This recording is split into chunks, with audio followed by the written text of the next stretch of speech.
Lizzie Velasquez is a motivational speaker who has been called courageous. Unfortunately, she's also been called far, far worse. Throughout her entire life, she's endured teases and taunts. Still, she's remained strong and inspired millions of people along the way. Someone posted a video calling me the world's ugliest woman. Over 4 million views. I saw the comments. If you were gonna be so ugly, why didn't your parents abort you? Can you please just find a gun and kill yourself? I read every one because I was determined and desperate to find one comment that said, "You don't know her story," or "She's just a kid," or anything, and I didn't find that at all. Lizzie Velasquez was born with neonatal prodroid syndrome, a disorder that prevents her from gaining weight, weakens her bones and heart, and causes blindness in her right eye. Her parents did their best to make her feel normal. I remember them sitting me down and saying, first of all, there's nothing wrong with you. The only difference is that you're smaller than the other kids, and you're brave enough and strong enough to do whatever you put your mind to. Public school was a rude awakening, and Lizzie was bullied because of her appearance. A lot of it was just name-calling, pork chop legs and grandma, and why are you so skinny, and pointing in the stairs. Oftentimes, there were no words said to me, but it hurt as much as someone screaming something hateful to me with a megaphone. Away from school, Lizzie's only refuge was her family and God.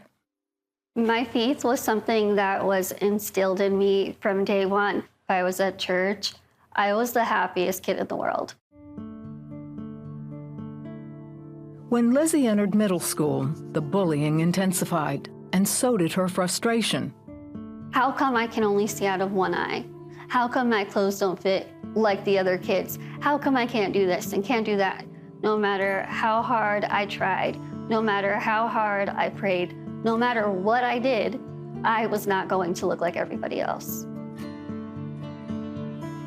Lizzie joined an after-school club to try to win over her peers. It was there she realized she needed to change her attitude. What am I doing? Nobody did this to me on purpose. Lizzie, stop whining. Stop complaining.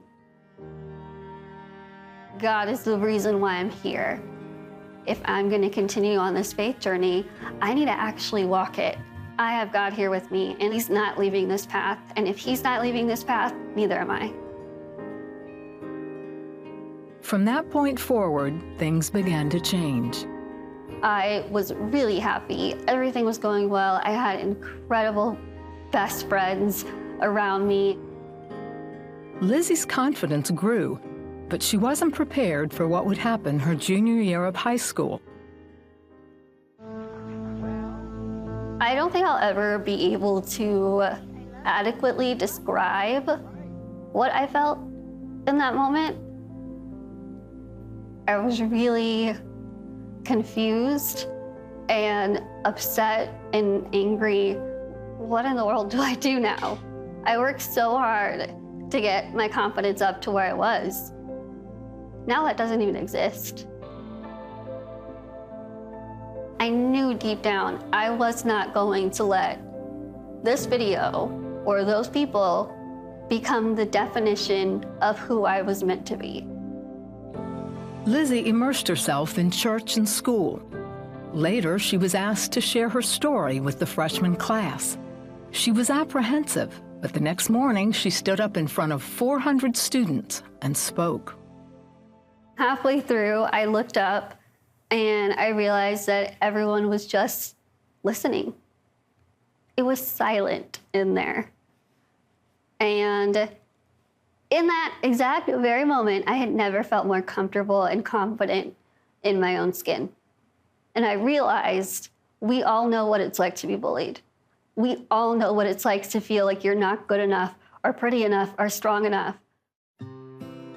When Lizzie finished speaking, she finally felt she understood God's plan for her life. I looked up and there was like a line of students who were wanting to come up and hug me and telling me how much my story touched them. I get chills thinking about it because it was just like this moment of like, I'm gonna be okay. That was the day that I found my purpose. For the next 5 years, Lizzie shared her story at churches and conferences nationwide. Then in 2013, another video of her went viral. This time, it was a TED Talk she gave on self-image that garnered over 10 million views. I wasn't doing this to like be famous. I was doing this to share a message.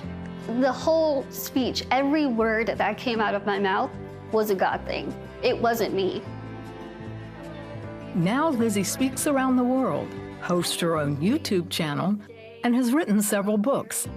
In Dare to Be Kind, Lizzie shares how to overcome life's challenges. I feel like Jesus put me in this little body to show people that no matter what size you are, or where you come from, or what you go through, there is a God who is there, who will never leave you, and that will surpass any obstacle.